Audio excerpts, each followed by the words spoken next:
Hey my little sparkle babes, here's another tutorial for you. I've selected a floral permanent adhesive vinyl from NMO quarterly vinyl subscription box. This pattern has the perfect neutral palette plus deep greens, blushes, and plum colors that make it elegant and moody. I paired this together with glitters also by NMO called Vino and Best Self.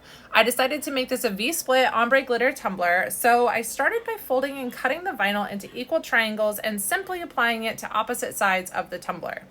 I used my cup edging tool found on my Amazon favorites to make the top and bottom borders of the cup perfectly even, and then I taped off the vinyl so I could apply a paint base layer with the NMO Priving Paint shade Exposed.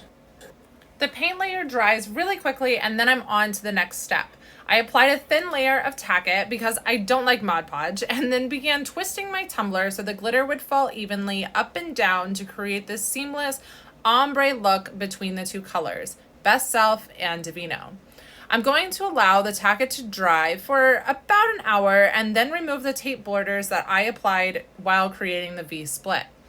Going back in and touching up a few of the places that had like some sparse glitter using tacket and the paired glitter color. Let this dry and then I'm going to brush off the excess glitter from the vinyl prior to sealing it with a clear spray paint. Then I'm going to apply 2 layers of epoxy and let that cure and then begin striping my tumbler. I'm using NMO gold adhesive foil and a Cricut brown textured metallic vinyl that I have cut into strips using my Cricut machine. The gold adhesive foil was cut at 0.125 inches in width and 12 inches in length, and the brown textured vinyl was cut at 0.25 inches in width and 12 inches in length.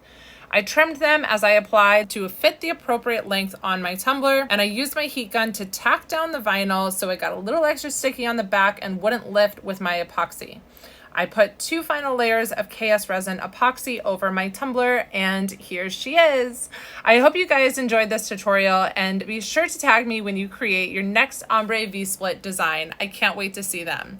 Be sure to like and follow and even subscribe if you want to find more tutorials just like this. Bye!